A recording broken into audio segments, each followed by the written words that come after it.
ಎಲ್ಲರಿಗೂ ನಮಸ್ಕಾರ. ಶ್ರೀ ಗುರುಸುಧೀಂದ್ರ ಕಾಲೇಜಿನ ಪತ್ರಿಕೋದ್ಯಮ ವಿದ್ಯಾರ್ಥಿಗಳು ಪ್ರಸ್ತುತಪಡಿಸುವಂತಹ ವೆಬಿಸೋಡ್ ಕಾರ್ಯಕ್ರಮಕ್ಕೆ ಪ್ರೀತಿಪೂರ್ವಕವಾದ ಸ್ವಾಗತ. ಇವತ್ತು ನಮ್ಮ ಜೊತೆಗೆ ಶ್ರೀ ಗುರುಸುಧೀಂದ್ರ ಕಾಲೇಜಿನ ಹಳೆ ವಿದ್ಯಾರ್ಥಿಯಾದಂತಹ ಪ್ರಸ್ತುತ ವಿಶ್ವವಿದ್ಯಾಲಯ ಮಟ್ಟದಲ್ಲಿ ಉತ್ತಮ ಬ್ಯಾಡ್ಮಿಂಟನ್ ಪಟುವಾಗಿ ಹೊರಹೊಮ್ಮಿರುವಂತಹ ಚರಣ್ ರಾಜ್ ಅವರು ಇವತ್ತು ನಮ್ಮ ಜೊತೆಗಿದ್ದಾರೆ. ಅವ್ರನ್ನ ಮಾತಾಡ್ಸೋಣ ಬನ್ನಿ. ಕಾರ್ಯಕ್ರಮಕ್ಕೆ ಪ್ರೀತಿಯ ಸ್ವಾಗತ. ಬ್ಯಾಡ್ಮಿಂಟನ್ ಎನ್ನುವಂತಹ ಕ್ಷೇತ್ರದಲ್ಲಿ ಉತ್ತಮವಾದಂತಹ ಸಾಧನೆಯನ್ನು ಮಾಡ್ತಾ ಇದ್ದೀರಿ. ಇದಕ್ಕಿಂತ ಪೂರ್ವದಲ್ಲಿ ನಿಮ್ಮ ಬಾಲ್ಯ ಹೇಗಿತ್ತು, ನಿಮ್ಮ ಶಿಕ್ಷಣದ ವ್ಯವಸ್ಥೆಗಳು ಹೇಗಿತ್ತು, ನಿಮ್ಮ ಕಾಲೇಜ್ ದಿನಗಳು ಹೇಗಿತ್ತು ಅನ್ನೋದನ್ನು ನನ್ನ ಜೊತೆ ಹಂಚಿಕೊಳ್ಳೋದಾದರೆ. ಓಕೆ, ಹೇಳಬೇಕಂತ ಹೇಳಿದ್ರೆ ನಾನು 1ನೇ ಕ್ಲಾಸಿಂದ 8ನೇ ಕ್ಲಾಸ್ ತನಕ ಯಾವುದೇ ರೀತಿ ಸ್ಪೋರ್ಟ್ಸಲ್ಲಿ ಇರಲಾಗಿತ್ತು. ಓಕೆನಾ, ಅದಾದಮೇಲೆ ನನಗೆ ಹುಚ್ಚು ಬಿದ್ದದ್ದು ಬ್ಯಾಡ್ಮಿಂಟನಲ್ಲಿ 8ನೇ ಕ್ಲಾಸ್ ಆದಮೇಲೆ. ಸೊ 1ನೇ ಕ್ಲಾಸಿಂದ 8th ಸ್ಟ್ಯಾಂಡರ್ಡ್ ತನಕ ಇಡೀ ಕ್ಲಾಸಲ್ಲಿ ನಾನೇ ಟಾಪರ್. ಇಡೀ ಕ್ಲಾಸಲ್ಲಿ ಈವನ್ ಇಂಗ್ಲೀಷ್ ಆಗಲಿ ಯಾವುದೇ ಸಬ್ಜೆಕ್ಟ್ ಇರಲಿ ನಾನೇ ಟಾಪರ್, 50 ಔಟ್ ಆಫ್ 50 ಎಲ್ಲದೂ.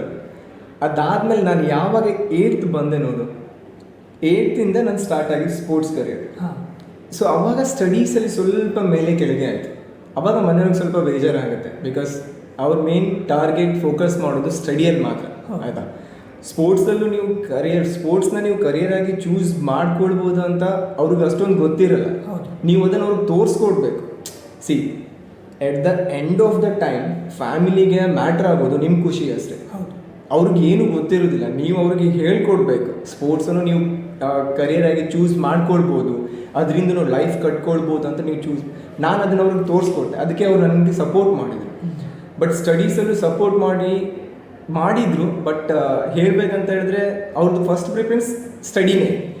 8th ನಾನು ಸ್ವಲ್ಪ ಲೋ ಆದೆ. ಆಯಿತಾ, 8th ಲೋ ಆದೆ, ಸ್ಪೋರ್ಟ್ಸಲ್ಲಿ ಮೇಲೆ ಹೋಯಿತು, ಸ್ಟಡೀಸ್ ಕೆಳಗೆ ಬಂತು. 9th ಸ್ಪೋರ್ಟ್ಸ್ ಇನ್ನೂ ಮೇಲೆ ಹೋಯ್ತು, ಸ್ಟಡೀಸ್ ಇನ್ನೂ ಕೆಳಗೆ. 10th ಎಲ್ಲರಿಗೂ ಇದ್ದದ್ದು, ಈವನ್ ಕ್ಲಾಸ್ ಟೀಚರ್ಗೂ ಕೂಡ ಇದ್ದದ್ದಷ್ಟೇ, ಇವನೇನೋ ಒಂದು ಒಳ್ಳೆ ಸ್ಕೋರ್ ಮಾಡ್ತಾನೆ ನಮ್ಮ ಸ್ಕೂಲಲ್ಲಿ, ಚರಣ್ ರಾಜ್ ಒಳ್ಳೆ ಸ್ಕೋರ್ ಮಾಡ್ತಾನೆ. ಈವನ್ ಮನೇಲೂ ಕೂಡ, ಈವನ್ ಅಪ್ಪಂಗಾಗಿರಲಿ, ಅಮ್ಮಂಗಾಗಿರಲಿ, ತಮ್ಮಂಗಾಗಿರಲಿ, ಎಲ್ಲರಿಗೂ ನನ್ನ ಅಣ್ಣ ಒಂದು ಒಳ್ಳೆ ಸ್ಕೋರ್ ಮಾಡ್ತಾನೆ, ಅಮ್ಮಂಗೆ ಅಪ್ಪಂಗೆ ಒಳ್ಳೆ ಸ್ಕೋರ್ ಮಾಡ್ತಾನೆ ಅನ್ನೋ ಥರ.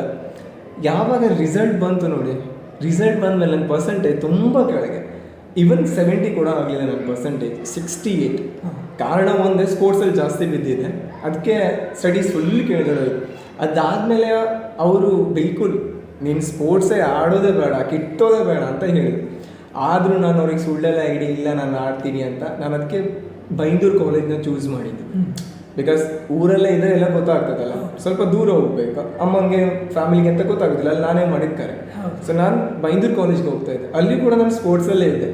ಇವನ್ ನಂದು 10th 68 ಆದದ್ದು. ಅವ್ರ ಎಕ್ಸ್ಪೆಕ್ಟೇಷನ್ ಅಂತ ನೀವು ಸ್ಪೋರ್ಟ್ಸಲ್ಲಿ ಯಾವುದೂ ಇಲ್ಲ, ಸ್ಟಡೀಸಲ್ಲಿ ಒಳ್ಳೆ ಮಾಡ್ತಾ ಅಂತ. ಬಟ್ ನನ್ನ PUC ಪರ್ಸೆಂಟೇಜ್ ಎಷ್ಟು, ಸೆಕೆಂಡ್ PU 54.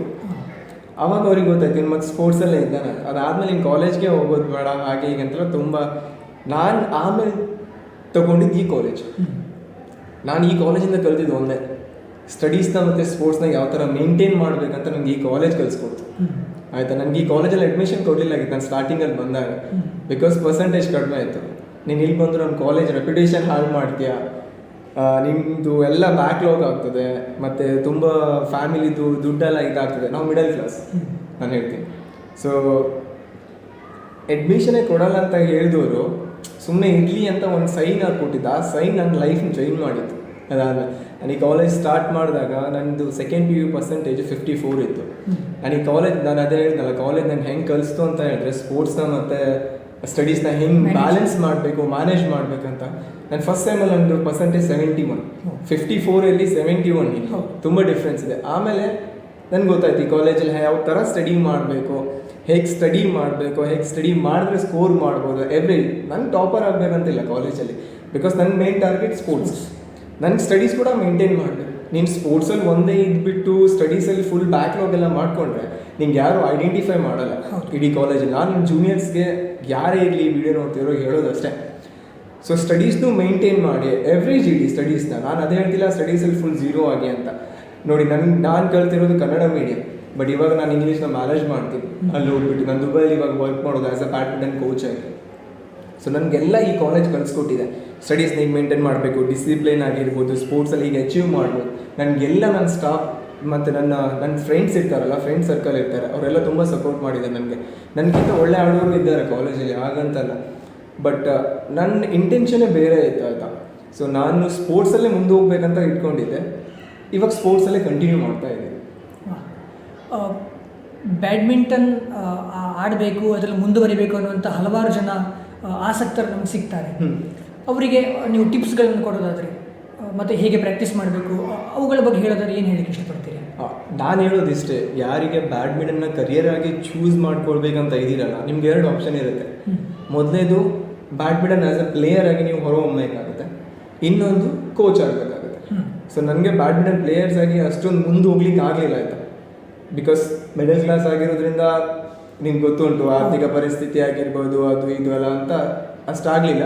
ಸೊ ನಾನು 2 ಆಪ್ಷನ್ನ ಚೂಸ್ ಮಾಡಿಕೊಂಡೆ ಆ್ಯಸ್ ಎ ಕೋಚ್ ಆಗಿ. ಸೊ ನಾನು ಯಾರಿಗೆ ಬ್ಯಾಡ್ಮಿಂಟನ್ ಆಸಕ್ತಿ ಇದ್ದೀರೋ ಅವ್ರಿಗೆ ಹೇಳೋದಿಷ್ಟು, ನಾನು ಇವನ್ ಸಿಂಗಲ್ ಒಂದಿನೂ ಕೂಡ ನಾನು ಯಾರ ಹತ್ರನೂ ಕೋಚಿಂಗ್ ತೊಗೊಂಡಿಲ್ಲ. ಸೊ ನಾನು ಕೋಚಿಂಗ್ ತೊಗೊಂಡಿದ್ರೆ ಒಳ್ಳೆ ಆಡ್ತಿದ್ದೇನೋ ಮೇ ಬಿ. ಸೊ ನಾನು ಯಾರ ಹತ್ರನೂ ಕೋಚಿಂಗ್ ತೊಗೊಂಡಿಲ್ಲ. ನಮ್ಮದೇ ಫ್ರೆಂಡ್ ಸರ್ಕಲ್ ಆಗಿರ್ಬೋದು. ನನಗೊಬ್ಬ ಫ್ರೆಂಡ್ ಮಾತ್ರ ತುಂಬ ಹೆಲ್ಪ್ ಮಾಡ್ತಿದ್ದ ಆಡುವಾಗ, ನಿಖಿಲ್ ಶಾನ್ಬಾಗ್ ಅಂತ. ಇವಾಗ ಅವ್ನು ಬ್ಯಾಂಗ್ಳೂರಲ್ಲಿ ಅವನದೇ ಓನಾಗಿ ಸ್ವಲ್ಪ ಅಕಾಡೆಮಿ ಎಲ್ಲ ಮಾಡ್ಕೊಂಡಿದ್ದಾನೆ.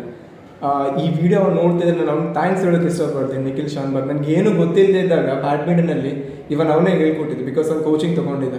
ಸೊ ನನಗೆಲ್ಲ ಅವ್ನು ಹೇಳ್ಕೊಟ್ಟಿದ್ದ.